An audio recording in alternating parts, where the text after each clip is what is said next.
घोषणा हो चुकी है, हालांकि तिथियां नहीं आई फिर भी।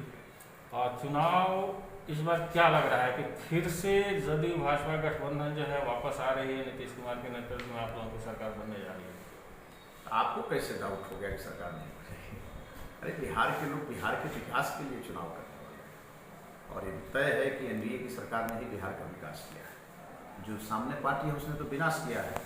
बिहार की जनता विनाश को नहीं चुनेगी, बिहार की जनता विकास को चुनेगी और ये तय है कि एनडीए की फिर से सरकार बनेगी और पूर्ण बहुमत की सरकार बनेगी। गोपालगंज में 6 विधानसभा सीट है। 6 विधानसभा सीट में भाजपा, जदयू, लोजपा और ये सीटों का बंटवारा जो, इसमें क्या लगता है भाजपा को कितनी मिलने जाती है? देखिए, सभी दल अपने अपना अधिक सीट मांगते हैं, लेकिन जो कहना है वो हम लोगों ने अपने नेतृत्व को कह दिया है। और जैसे लोकसभा चुनाव के समय कोई परेशानी नहीं हुई, वैसे विधानसभा चुनाव में भी कोई परेशानी नहीं होगी।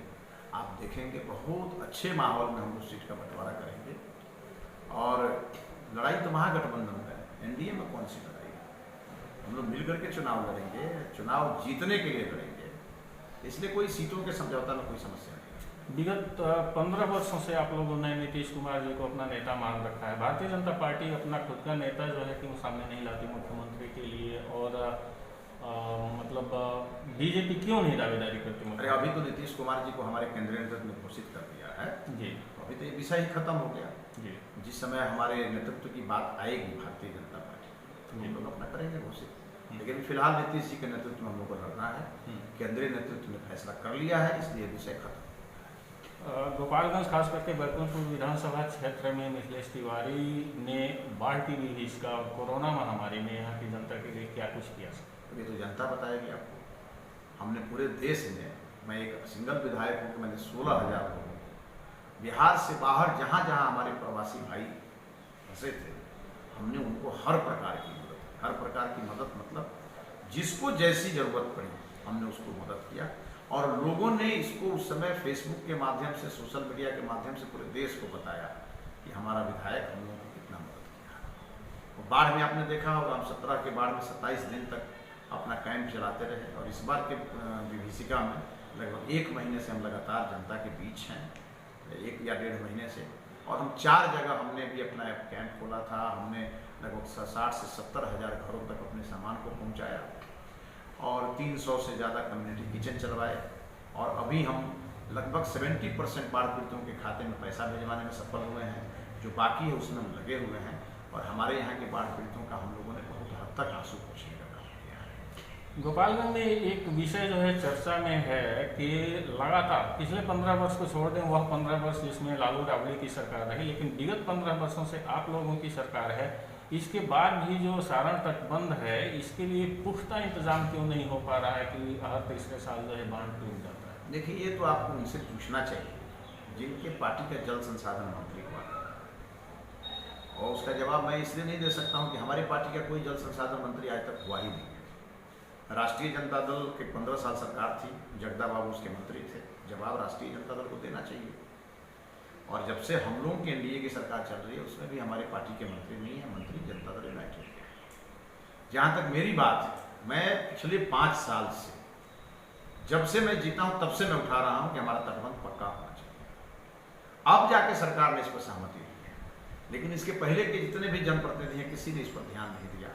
शायद जितना जोरदार ढंग से हम उठाते हैं, अगर इतना जोरदार ढंग से कोई और जनप्रतिनिधि इसके लगा रहता तो ये तटबंध पहले ही पक्का हो गया रहता।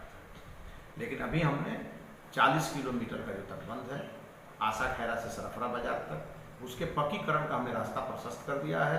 और 1 अरब 24 करोड़ रुपए की लागत से जो स्कीम है वो सैंक्शन हो गया है। जनवरी से उस पर काम शुरू होने वाला है। एक टेक्निकल चीज़ और आती है कि जो डुमरिया घाट का जो पुल है, पुल के नीचे सिल्ट बहुत ज़्यादा जमा हुआ है, उस सिल्ट की सफाई को लेकर के भी कोई योजना है क्या? हाँ है, इसलिए है कि हम लोगों ने पोत परिवहन मंत्रालय से इस नदी में जहाज चलाने की हम लोगों ने स्वीकृति दिलाई है।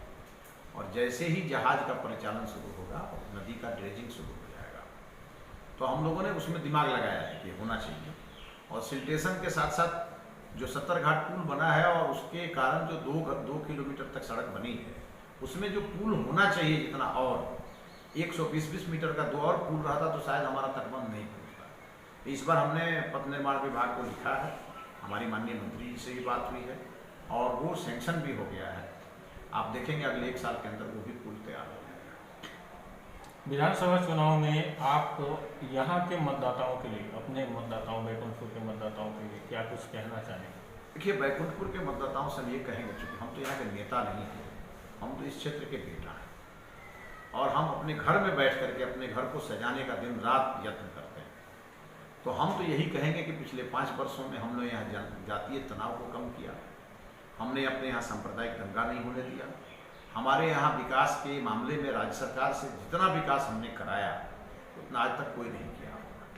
और राज्य सरकार से कराने के साथ साथ केंद्र की जितनी भी योजनाएं हमारे यहाँ पेंडिंग थी उसको हमने पूरा कराया और हम नई योजना भी लेके आए। मसलन डुमरिया घाट पे रिवर फ्रंट, हमारे यहाँ विद्युत सौदागरी बन रहा है, हमारे यहाँ ग्रीन क्रेमेटोरिया बन रहा है। ये सब काम असंभव काम था जिसको हमने संभव कराया।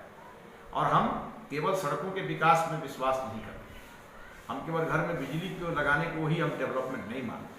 हम डेवलपमेंट मानते हैं कि अगर हम चतुर्दिक विकास कर रहे हैं तो हमारा सांस्कृतिक विकास भी होना चाहिए, हमारा ऐतिहासिक विकास भी होना चाहिए, हमारे जो धार्मिक विकास है वो भी होना चाहिए। और इसी के मद्देनज़र हमने अयोध्या से जनकपुर के बीच जो माननीय प्रधानमंत्री जी जो आज राम जानकी सर्किट बना रहे हैं उसको हमने बैकुंठपुर से जोड़ने का काम किया। हमने उसको 80 घाट अगर बनारस में है तो हमारे यहाँ 70 घाट है, हमने उसको जोड़ने का काम किया। हमने अपने यहाँ शंकर के भगवान शिव के पंच तीर्थ की हमने कल्पना की और उसमें हमने हरिहरनाथ, धनेश्वरनाथ, नागेश्वरनाथ, सोमेश्वरनाथ और गरीबनाथ को भी जोड़ने का काम किया। और हमारा मानना है कि जब तक हमारे यहाँ टूरिज्म नहीं बढ़ेगा हमारे यहाँ की प्रति व्यक्ति आय नहीं बढ़ेगी, इसलिए हम टूरिज्म को ही बढ़ाना चाहते हैं। और हमारी यह जो धरती है ये तो देवों की धरती है। इस बैकुंठपुर में कभी पांडव आए थे, राजसूय यज्ञ किए थे, यहाँ भीम का घमंड टूटा था। डुमरिया घाट पर भगवान प्रभु श्री राम अयोध्या से जनकपुर जाने के क्रम में स्नान किए थे और पहले इस नदी का नाम गंडक था और बाद में नारायणी हो गया। तो जहाँ नारायण ने स्वयं स्नान किया, जिस नदी में गजग्राह की लड़ाई हजारों साल चली, संग्रामपुर है, गोविंदगंज है, ये सब तो नामकरण उसी के कारण है। संग्राम हुआ, गोविंद को पुकारा गजग्राह की लड़ाई है।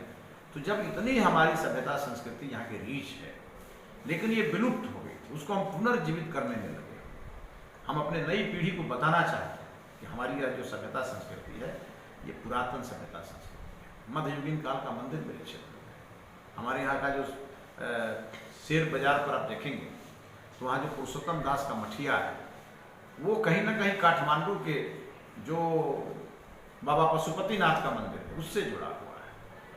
तो ये जो हमारे यहाँ की जितनी भी धार्मिक धरोहर है, बिहार सरकार ने 51वां पुरातत्विक स्थल घोषित किया है हमारे डुमरिया के शिव मंदिर। तो हम लगातार लगे और हमारी नज़र में जो चाहता, हमारे यहाँ पहले एक NH हुआ करता था, हमने अपने यहाँ 2 NH की स्वीकृति कराई। NH 101 आप देखें बन रहा है और SH 90 हमने अपने समय बनवाया और हमने राम जानकी पथ को बैकुंठपुर से हमने घुमवा दिया। अब राम जानकी पथ मसरक से राजापट्टी होते हुए और कृतपुरा, बंगरा और फजुलापुर होते हुए 70 घाट से पार करेगा। और इतना ही हम नहीं रुके, हमारे मन में ये इच्छा है, अपेक्षा है कि अगर बनारस में गंगा आरती होती तो डुमरिया घाट पे नारायणी आरती हो। आने वाले दिनों में हम लोग इसको एक बड़े सेंटर के रूप में विकसित करेंगे। और अभी तो हम इतना ही सोचे हैं, लेकिन अगर ईश्वर ने मुझे शक्ति दिया और जनता ने आशीर्वाद दिया तो वो दिन दूर नहीं जो कुंभ का मेला इलाहाबाद में लगता है प्रत्येक वर्ष, या जब भी कुंभ का मेला देश में कहीं लगता है तो हम डुमरिया घाट पे अर्ध कुंभ भी लगाने का हौसला रखते हैं और वो विश्वास के साथ हम काम कर रहे हैं। और नीतीश कुमार जी के मुकाबले, आपके गठबंधन के मुकाबले तेजस्वी यादव अपने आप को मुख्यमंत्री के रूप में प्रोजेक्ट कर रहे हैं और बेरोजगारी को लेकर के बहुत हो हल्ला मचा रहे हैं, इस पर कुछ कमेंट करेंगे? तेजस्वी यादव अपने को अगर CM केस प्रोजेक्ट कर रहे हैं तो हमको कोई आपत्ति नहीं, लेकिन तेजस्वी यादव को उपेंद्र कुशवाहा मानते हैं क्या? कांग्रेस मानती है क्या? वहाँ तो कहीं का ईंट कहीं का रोड़ा, भानुमति ने कुनबा जोड़ा, ये 6 दल के साथ वोट आगे बढ़ रहे हैं और कोई उनको मुख्यमंत्री नहीं मान रहा। अब बिहार की जनता के तो मानने का सवाल है नहीं, उनके पिताजी ने जो किया है बिहार में सबको याद है।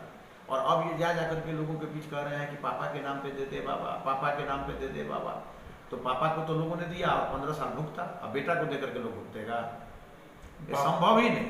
लेकिन उनके पापा और मम्मी पोस्टर से गायब होते जा रहे हैं, इसके तो आप सोचिए ना कि जो पुत्र अपने माता पिता को ही पोस्टर से गायब कर दिया, अगर उसके हाथ में बिहार दे दिया है तो बिहार को गायब कर देगा। तो ऐसे आदमी को बिहार की जनता मुख्यमंत्री स्वीकार करने वाली नहीं। बिहार की जनता नीतीश कुमार के साथ प्रसन्न है, भाजपा जदयू और लोजपा गठबंधन के साथ खुश है, और लोगों को यहाँ मोदी जी के रास्ते चलने वाली सरकार चाहिए। लोगों को ममता बनर्जी के रास्ते चलने वाली सरकार बिहार को नहीं चाहिए। मोदी जी जो काम कर रहे हैं, आज जाइए ना गांव गांव में डंका बज रहा है मोदी जी को लोग भगवान मानते हैं। तो मोदी जी दिल्ली में बैठ के काम कर रहे हैं और यहाँ ऐसी सरकार लोग बना देंगे जो मोदी जी के काम को यहाँ बिहार में पहुँचने ही नहीं देगी। ये नहीं होने वाला है। और आप देखिएगा यहाँ 70 और 30 की लड़ाई होगी। 70% वोट एनडीए को और 30% वोट यूपीए को, और यूपीए पूरी तरह ताश के पत्ते के जैसे बिखर जाएगा। चुनाव में यूपीए को अता पता नहीं चलेगा।